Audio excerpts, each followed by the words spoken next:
राष्ट्रीय पुस्तक न्यासातर्फे आयोजित पुणे पुस्तक महोत्सवाअंतर्गत शहरातील ठिकठिकाणी शांतता पुणेकर वाचत आहेत उपक्रम राबवण्यात आला। या उपक्रमाला सर्व स्तरातून उत्स्फूर्त प्रतिसाद मिळाला। राजकारण, सामाजिक, साहित्य, कला, उद्योग, शिक्षण अशा विविध क्षेत्रातील मान्यवरांनी या उपक्रमात सहभाग घेतला।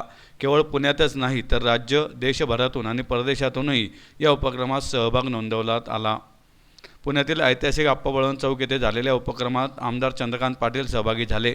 चंद्रकांत पाटील म्हणाले की शांतता पुणेकर वाचत आहेत हा उपक्रम महत्त्वाचा आहे। आयुष्यात वाचनाला फार महत्त्व आहे। वाचनामुळे आयुष्याला दिशा मिळते, दृष्टी मिळते, मन मोठे होते। राजकारण्यांनीही मन मोठे करण्यासाठी वाचन करणे गरजेचे असल्याचे त्यांनी म्हटलं। शांतता पुणेकर वाचत आहेत उपक्रमाला मिळालेला प्रतिसाद अभूतपूर्व आहे। 2,50,000पेक्षा जास्त लोकांनी या उपक्रमात सहभाग घेतला। 27,000हून अधिक छायाचित्रे पाठवण्यात आली आहेत। इतक्या प्रचंड प्रमाणात मिळालेला प्रतिसाद भारावून टाकणारा आहे।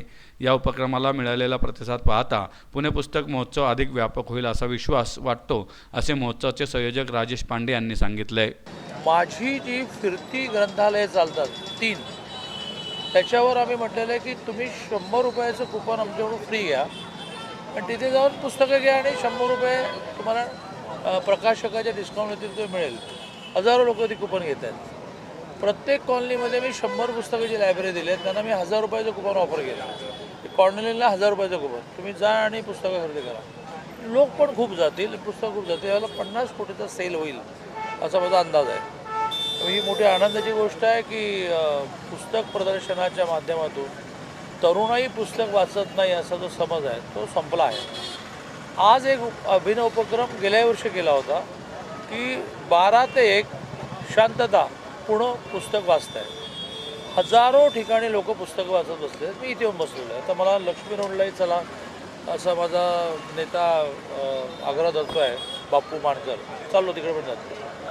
हजारो ठिकाणी लोक, रिक्षावाले रिक्षा थांबवले आणि पुस्तक वाचत बसले आहेत, पोलीस स्टेशनमध्ये पुस्तक वाचत बसलेले आहेत। तर हा एक मोठा, लोकांनी वाचावं, जग त्यांना कळावं, वाचण्याने त्याचं विचाराचं विश्वही मोठं होतं, मन मोठं होतं। तर मी वाचतोय डॉक्टर रघुनाथ माशेल, हे इतक्या गरिबीतून वर आले की ते गिरगावमध्ये मुंबईमध्ये महानगरपालिकेच्या दिव्याच्या खाली अभ्यास करायचे। 12व्या वर्षापर्यंत त्यांना पायात चप्पल घालायला मिळाली नाही।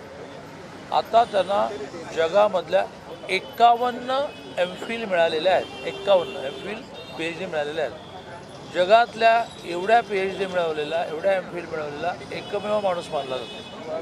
म्हणजे माझ्या शुभेच्छा आहेत, कुठल्याही क्षणी त्यांना नोबेल पण मिळेल। पण वाचल्यानंतर लक्षात आलं की अरे कोणी काही होऊ शकतं। मन मोठं होण्यासाठी, विशेषतः राजकारण्यांना त्यांचं मन मोठं करण्यासाठी पुस्तकं वाचावीच लागतील, तर कितीतरी मोठी व्यक्तिमत्व राजकारणातली वसंतदादा पाटलांसारखी दिसतील, म्हणजे 7वी पास होते पण अख्खा महाराष्ट्राला तरी दिशा देतील। त्यामुळे मी या उपक्रमाचं खूप अभिनंदन करतो। मला धावपळीचं जीवन सुरू होईपर्यंत नाटकं बघायला खूप आवडायची, सिनेमा बघायला खूप आवडायचं, पुस्तक वाचायला खूप आवडायचं। आता वेळही नाही आणि त्यासाठी एक एकाग्रता लागते, ते नाही। पण हे माझं काम माझी बायको करते। एक एवढं मोठं पुस्तक ती दिवसाला संपवते आणि आमच्या दोघांचं कॉन्ट्रॅक्ट आहे की जेव्हा जेव्हा आम्ही भेटतो कारण ती कोल्हापूरला राहते, तिची आई आजारी आहे, मी पुण्यात राहतो, प्रवास करतो, तेव्हा ती मला चांगलं पुस्तक ब्रीफ करते। तर मी तुमच्या माध्यमातून आवाहन करेन की एकदा ऑडिओ बुक्स आले ज्यात चांगला निवेदक अख्खं पुस्तक गोष्टीसारखं सांगतो, आपण फक्त ऐकायचं आहे, मध्ये मध्ये बंद करायचं। दुसरं डिजिटल लायब्ररी आहे, मोबाईलवर वाचत बसायचं। एक डिजिटल युनिट असं आलं की 10,000 पुस्तकं सेव आहेत, त्यात धावतो आपण फक्त प्रोग्राम टाकायचा की अख्खं पुस्तक वाचायचं। इट्स नॉट नेसेसरी इतकं मोठं पुस्तक कॅरी केलं पाहिजे। अशी 10,000 पुस्तकं ही आपल्या मोबाईलवर सेव्ह करता येतात आणि त्यामुळे योगायोगाने महाराष्ट्राच्या ग्रंथालय विषयाची मिनिस्ट्री माझ्याकडे आहे, म्हणजे कालपर्यंत होती, आता पुढे माहीत नाही। त्याच्या अंतर्गत 11,000 लायब्ररी आहेत, 11,000 गावाच्या लायब्ररी, याला सरकार अनुदान देतं। त्यामुळे लोकांना आवाहन करेन की गावामध्ये जर, म्हणजे अक्षरशः अडाणी माणूससुद्धा ग्रंथ वाचत नाही असं होतच नाही। मग ते वाचता येत नसेल, आता वाचता येत नाही नावाची स्टेज झाली नाही, पण मग ते ग्रंथ लावतात। ग्रंथ म्हणजे काय, एक ग्रंथ वाचतो आणि बाकीच्या सगळ्यांना ऐकायचं असतं आणि पूर्ण श्रावण महिन्यामध्ये एक अख्खा ग्रंथ वाचतात। ही आवड आपल्या समाजाला आहे. हा आपलं ठरलंय की शांतता पुस्तक वाचतोयावर बोलायचं.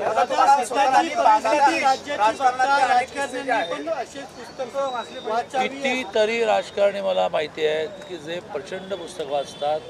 देवेंद्रजी स्वतः, इथलं सिद्धार्थ शिरोळे, सिद्धार्थ इतकं वाचतो, सिद्धार्थ इतकं लिहितो, सिद्धार्थची माझ्याप्रमाणे 3-4 माहिती पुस्तकं आलेली आहेत. अशी एक मोठी यादी आहे. राजेश टोपे असे विमानात सुद्धा पुस्तकं वाचताना पाहिजे. अशी एक मोठी यादी आहे. काय